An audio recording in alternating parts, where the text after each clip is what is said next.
Hello बच्चों, good morning. मैं चंद्रकांता आज आपको कक्षा 12वीं में जो सिलेबस में टॉपिक रखा गया है हिंदी में जनसंचार माध्यमों के वर्तमान प्रचलित रूप। ठीक है, लोगों में जो जनसंचार यानी लोगों में संचार का जो माध्यम है उसके प्रचलित रूप कौन कौन से हैं। ठीक है, जो अब चल रहे हैं, जो प्रचलन में हैं। पहले तो है कि जनसंचार माध्यम के जो है दो रूप दिए गए हैं जो प्रचलित रूप में है। पहला है प्रिंट माध्यम। प्रिंट समझते हो, छपा हुआ जो छाप दिया जाता है, छपाई की जाती है। अब उसमें क्या आते हैं? प्रिंट माध्यम के अंतर्गत कौन कौन सी चीजें हैं? समाचार पत्र, पत्रिकाएं, पुस्तकें, ये सब आप जो है पढ़ते हो। तो ये किस माध्यम में आ रहे हैं? प्रिंट माध्यम में। ये जो है अब जनसंचार का जो माध्यम का प्रचलित रूप है। और दूसरा इसका जो रूप अब प्रचलन में है वो है इलेक्ट्रॉनिक माध्यम। इसमें कौन कौन से आ रहे हैं? Radio, television, cinema, internet. ठीक है, तो दो माध्यम हैं। कौन कौन से? प्रिंट माध्यम, इलेक्ट्रॉनिक माध्यम। अब जो है ज्यादा जो प्रचलन में है वो आपको पता है इलेक्ट्रॉनिक माध्यम ही है। इनके लिए, दोनों के लिए जब ये लेखन है इसका तरीका अलग अलग होता है। समाचार पत्र, पत्रिकाओं और पुस्तकों को लिखने की शैली अलग होती है, जबकि रेडियो और टेलीविजन, इंटरनेट आदि इनकी शैली अलग होती है। माध्यम अलग अलग होने के कारण इनकी आवश्यकताएं भी अलग अलग होती हैं। विभिन्न जनसंचार माध्यमों के लेखन के अलग अलग तरीकों को जानना और समझना बहुत आवश्यक है। इन माध्यमों के लेखन के समय बोलने लिखने के साथ साथ भी, एक बार हमने बोल के बात समझा दी या लिख के बात समझा दी, इसके साथ साथ पाठकों जो पढ़ने वाले हैं, श्रोताओं जो सुनने वाले हैं और दर्शक जो देखने वाले होते हैं, इनकी आवश्यकताओं को ध्यान में रखा जाता है। भी वो जो है उनको किस चीज़ की आवश्यकता है, वो कैसे इस बात को समझ पाएंगे। अब जो लिखा हुआ है समाचार पत्र, पत्रिकाएं, पुस्तकें, इनको तो पढ़कर समझ सकते हैं। ठीक है, और जो श्रोता है जैसे रेडियो वगैरह हम चलाते हैं उसमें हम सुन करके समझ सकते हैं, और जब टीवी है उसे हम जो है देख करके भी समझ सकते हैं।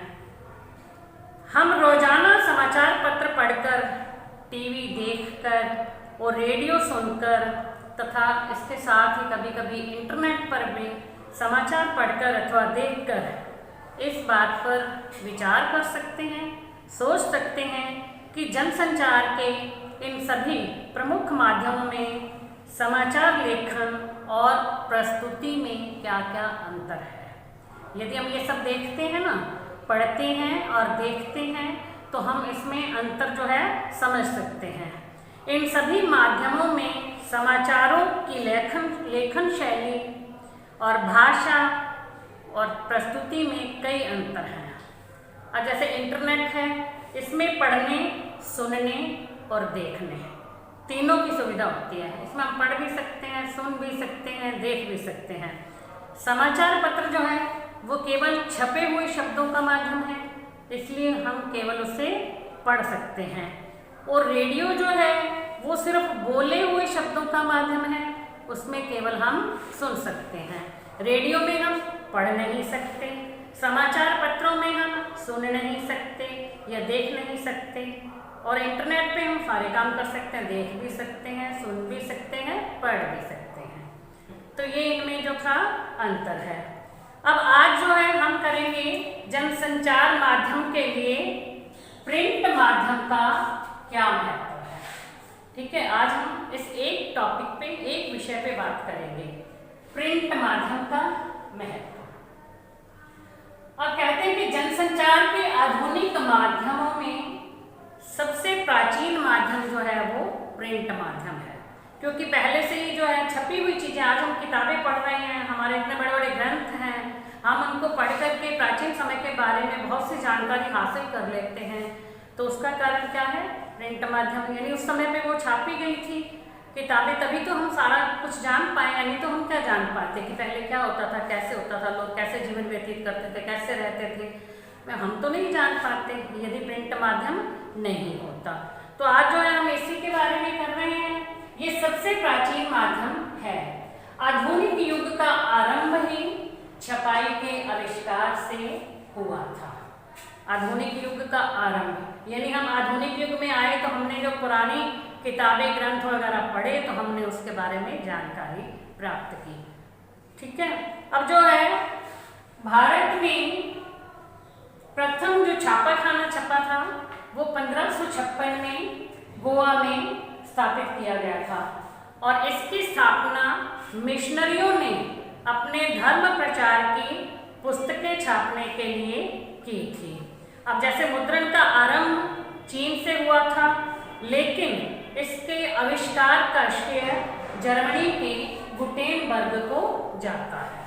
आरंभ कहाँ हुआ था मुद्रण माध्यम का, यानी प्रिंट माध्यम का आरंभ कहाँ हुआ था? चीन में, लेकिन इसका श्रेय किससे जाता है? जर्मनी के गुटेनबर्ग को जाता है। और भारत में प्रथम छापाखाना कहाँ पर स्थापित किया गया था? गोवा में। कब स्थापित किया गया था? 1556 में। इसकी स्थापना क्यों की थी? मिशनरियों ने अपने धर्म प्रचार की पुस्तकें छापने के लिए की थी। अब आपके जो छोटे छोटे प्रश्न देखो जो एग्जाम में आते हैं वो इसी तरह से आते हैं, इसमें से ही कई बन रहे हैं।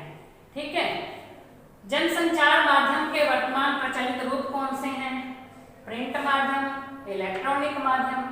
प्रिंट माध्यम के अंतर्गत क्या आता है? समाचार पत्र, पत्रिकाएं, पुस्तकें।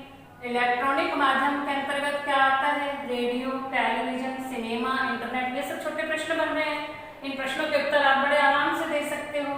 ठीक है, जनसंचार के आधुनिक माध्यमों में सबसे प्राचीन माध्यम कौन सा है? कौन सा है सबसे प्राचीन माध्यम? प्रिंट माध्यम। ठीक है, आधुनिक युग का आरंभ किससे हुआ था? छपाई के आविष्कार से हुआ था। इसके मुद्रण का आरंभ कहाँ? मुद्रण का आरंभ कहाँ किया गया था? चीन में किया गया था। इसका श्रेय किसे जाता है? गुटेनबर्ग को जाता है। गुटेनबर्ग कहाँ के रहने वाले थे? जर्मनी के। ठीक है, और भारत में प्रथम छापाखाना का जो स्थापना कहाँ की गई थी? गोवा में। कब की गई थी? 1556 में। और इसकी स्थापना क्यों की गई थी? मिशनरियों के धर्म प्रचार की पुस्तकें छापने के लिए। तो कितने प्रश्न देखो इसमें से ही बन गए हैं। इन प्रश्नों के उत्तर आपको जब याद वैसे ही हो जाएंगे और आप इसे कॉपी में भी लिख लेना। अब आ जाता है प्रिंट माध्यम की विशेषताएं क्या हैं। तो प्रिंट माध्यम की पहली विशेषता है छपे हुए शब्दों में स्थायित्व। स्थायित्व समझते हो? स्थायी रहना, हमेशा अपने पास रहेगा ये जो प्रिंट माध्यम है। अब किताबें हैं या समाचार पत्र पत्रिकाएं हम अपने पास संभाल करके रख सकते हैं और इनको जब जी चाहे तब पढ़ के समझ सकते हैं, और जितनी बार मर्जी चाहे उतनी बार हम पढ़ सकते हैं। जब तक हमारी समझ में नहीं आ जाती बात तब तक हम उसे बार बार पढ़ सकते हैं, और इन चीज़ों को हम संभाल करके भी रख सकते हैं। और संभाल के रखा चाहे कितने समय के बाद, कई सालों के बाद भी यदि हमारे मन में इच्छा है कि हम वो पढ़ना चाहते हैं तो हम उसे देख करके दोबारा पढ़ सकते हैं। तो ये सबसे बड़ी विशेषता है इसकी कि छपे हुए शब्दों में स्थायित्व होता है, ये स्थायी रहते हैं। अब इसके लिए समाचार पत्र या पत्रिकाएं या किताबें पढ़ने के लिए जरूरी नहीं है भी हमने समाचार पत्र उठाया और हम उसमें जो है पहले पेज पे जो पहली पंक्ति दी हुई है वहाँ से शुरू करें और फिर जो अंत तक उसको पूरा पढ़ें। ऐसा नहीं है, हमारा मन करता है हम वहीं से पढ़ सकते हैं। मेन हेडिंग हमने देखी, जो हमें अच्छा लग रहा है उसे हम पूरा पढ़ लेते हैं, जो हमारी पढ़ने की इच्छा नहीं है उसे हम छोड़ सकते हैं। चाहे हम पहले पेज से पढ़ना शुरू कर दें, चाहे हम अंतिम पेज से पढ़ना शुरू कर दें। इसमें कोई ये जरूरी नहीं है कि हमें जो है सारा ही पढ़ना है और वैसे बाकी का हम छोड़ भी सकते हैं, पूरा पढ़ना कोई जरूरी नहीं है। अब इसकी दूसरी जो विशेषता है प्रिंट विस्तार। अब इसमें जो है लिखित भाषा होती है। जब लिखते हैं हम तो उसमें बोलचाल की भाषा का भी ध्यान रखा जाता है, शब्दों का ध्यान रखा जाता है, व्याकरण की गलतियां नहीं होनी चाहिए, तो उसको पहले अच्छी तरह से चेक किया जाता है, फिर लिखा जाता है। इससे जो है लोगों में भी भाषा, व्याकरण और वर्तनी का जो है उनकी नॉलेज बढ़ती है, उन्हें ज्ञान प्राप्त होता है और इसमें जो भाषा, वर्तनी और शब्दों का उपयुक्त प्रयोग किया जाता है, बिल्कुल ठीक तरह से लिखा जाता है। लिखे हुए को प्रकाशित करने तथा ज़्यादा लोगों तक पहुंचाने के लिए प्रचलित लिखित भाषा का होना आवश्यक है। मतलब जो आम बोलचाल की भाषा है ना, जो लिखा जाता है, वो लिखा हुआ होना ज़्यादा आवश्यक है। क्यों?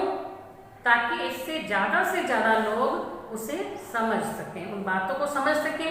उस बातों को पढ़ करके समझेंगे, अपने जीवन में अपनाएंगे, तभी तो उसका कोई फायदा ही होगा। वैसे क्या फायदा है यदि हमने पढ़ भी लिया था। अब तीसरी विशेषता इसकी क्या है?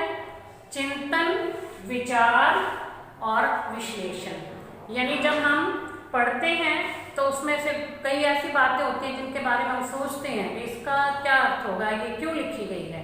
अब सोच विचार करने से हमारा जो ज्ञान वो बढ़ता है। अब गंभीर जो बातें लिखी हुई हैं उसके बारे में हम अच्छी तरह से सोच विचार सकते हैं, चिंतन करके उसको समझ सकते हैं। अब आ जाता है ये साक्षरों के लिए तो मुद्रित माध्यम बहुत महत्वपूर्ण है।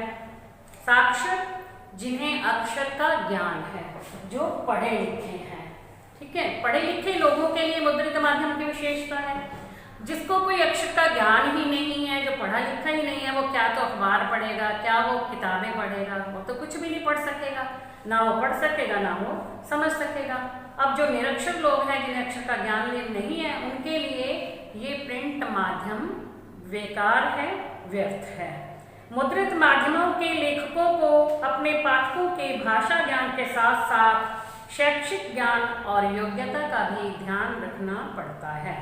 मुद्रित माध्यम रेडियो, टेलीविजन एवं इंटरनेट की तरह तुरंत घटी घटनाओं को संचालित नहीं कर सकते। अब आपने देखा होगा, जैसे ही कोई घटना घटित होती है तो साथ के साथ हमें टीवी पे, इंटरनेट पे पता चल जाता है कि ये घटना अभी घटित हुई है। लेकिन जो मुद्रित माध्यम है, जो प्रिंट माध्यम है, उसमें इतनी जल्दी पता नहीं चलता। वो तो अखबार एक बार छप गया तो वो अगले दिन न्यूज आएगी, उससे पहले हमें सब पता चल चुका होता है और हम दूसरे दिन जब न्यूज़पेपर देखते हैं तो उसमें वो वाली खबर छपी हुई होती है। ये एक निश्चित समय पर प्रकाशित होता है। जिस प्रकार समाचार पत्र 24 घंटे में एक बार या साप्ताहिक पत्रिका सप्ताह में एक बार प्रकाशित होती है, तो इसलिए जो है तुरंत घटी घटनाएं जो होती हैं वो उसमें नहीं आ सकती। मुद्रित माध्यमों के लेखकों एवं पत्रकारों को प्रकाशन की सीमा का ध्यान रखना पड़ता है। यानी जब प्रकाशित करनी है पत्र पत्रिकाएं तो करनी ही है। मुद्रित माध्यम के अंतर्गत छपने वाले आलेख में सभी गलतियों और अशुद्धियों को दूर करके ही प्रकाशित किया जाता है। अब समाचार पत्र, पत्रिकाएं, पुस्तकें, इनमें ये प्रयास किया जाता है कि किसी तरह की कोई गलती या कोई अशुद्धि प्रकाशित ना हो। इसके लिए समाचार पत्र पत्रिकाओं के संपादक के साथ साथ एक पूरी टीम होती है, संपादकीय टीम कहते हैं, जिसका मुख्य उत्तरदायित्व क्या होता है? प्रकाशन के लिए की जा रही जो सामग्री है उसमें गलतियां और अशुद्धियां निकाल दी जाए, भी उसे अच्छी तरह से जांच परख लिया जाए, चेक कर लिया जाए कि उसमें किसी प्रकार की कोई गलती तो नहीं है। कई बार क्या होता है कि एक व्यक्ति काम कर रहा है तो उसमें कोई ना कोई गलती रह जाती है, दूसरा व्यक्ति उसी को देखता है, उसमें से वो गलती जो है वो निकाल देता है, और तीसरा देखता है तो उसमें से हो सकता है कोई एक आधी गलती और भी निकल जाए। इस तरह से जो है गलतियां सारी निकाल दी जाती हैं। अब आ जाता है प्रिंट माध्यम की कुछ खूबियां भी हैं, यानी इसमें कुछ गुण हैं तो कुछ अवगुण, जैसे हम कहते हैं ना होते हैं, कुछ कमियां हैं तो कुछ इसकी खूबियां हैं। अब खूबियां इसकी क्या है कि छपे हुए शब्दों में स्थायित्व होता है, जब चाहें हम उसे पढ़ सकते हैं, हम इन चीज़ों को पत्र पत्रिकाएं संभाल करके रख सकते हैं। यदि एक बार में समझ में नहीं आता तो दोबारा पढ़ के समझने की कोशिश कर सकते हैं, जब मन करे तभी उठा के हम पढ़ सकते हैं। और फिर इसे आराम से धीरे धीरे पढ़ सकते हैं। ठीक है, इसमें से हमें लिखित भाषा की जो विशेषताएं हैं उसका भी ज्ञान होता है। अब इसमें कमियां क्या हैं?